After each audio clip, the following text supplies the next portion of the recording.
So let's talk a little bit about Pine and Gilmore's Chapter 6, Work is Theater.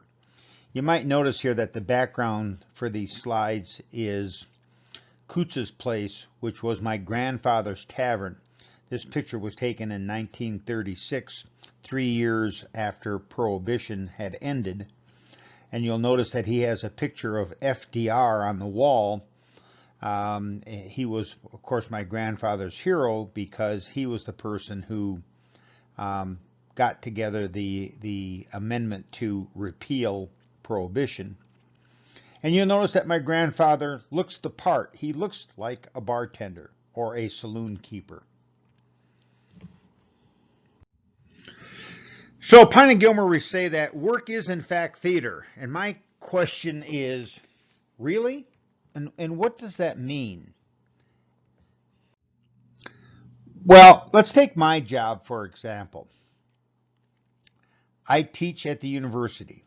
My class is an experiential product. And so what are the elements of my job that make it an experiential product? Well, the location is the stage or the scene, and it's determined by the room and the course that we are presenting, and of course the number of students in that class. Now you might notice that you could, because you're all students at UNLV, that many of the classrooms are configured differently from each other, but that most of our classrooms in Beam Hall are relatively standardized. My lecture notes are the script.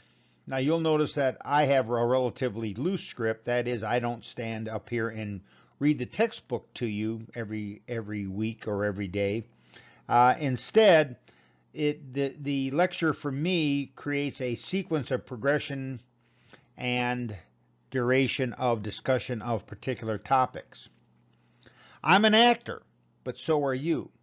We both have roles. I play the role of the instructor, and you play the role of the student. My interpretation of the material is important. That's one of the reasons that I brand all my classes. This isn't experiential marketing. This is Jack Schabrowski's experiential marketing. And you'll notice that I have that note up here at the top. My performance is the experience. The course is the experience. My timing, tempo, etc., and my storytelling ability is all part of the experience. Pine and Gilmore make some comments on sort of getting into character when you're at work.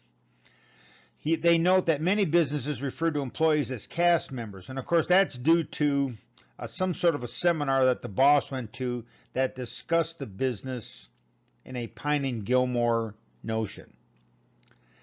Acting is defined as taking deliberate steps to connect with the audience.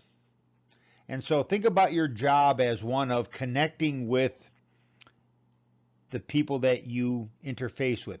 Connecting with your customers, maybe connecting with your peers, maybe connecting with your supervisors, but in fact connecting with whoever the audience is.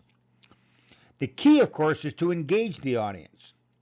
The most engaging people have some sort of a sense of their role and ability to stay in character, and to create a situation so that the observers seldom realize that the actor is performing.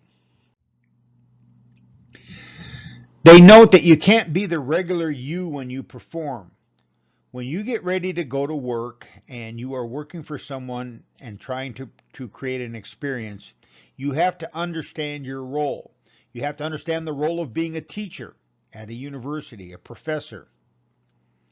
You have to know the script. And, of course, you have to get into costume. You all know that when I teach my classes, I prefer to always teach in a shirt and tie. I just think that adds to the experience and creates the right sense of business attire in the classroom. Even today, as I do this lecture sitting here at home, I'm in my shirt and tie. Or at least I want you to visualize me being in my shirt and tie. The difference between performing mechanically and masterfully is critical in work as theater. You've all had someone phone you on a sales call and they are obviously reading from a script. You've had faculty members who come into class and have their notes and rigidly stand there and read you those notes. That's performing mechanically. I prefer to perform more in a fashion that makes it look like this is all sort of random storytelling. When you act, you need to act with intention. That is, every action and statement is choreographed, and everything that you do is done for a reason. If you view your job as theater, you want to ask yourself, what changes? In my case, of course, I try to make it look like everything we cover in class is sort of covered by an accidental story. Well, those stories aren't really accidental. Those stories have been thought out ahead of time to make a particular point. Work is theater. Really.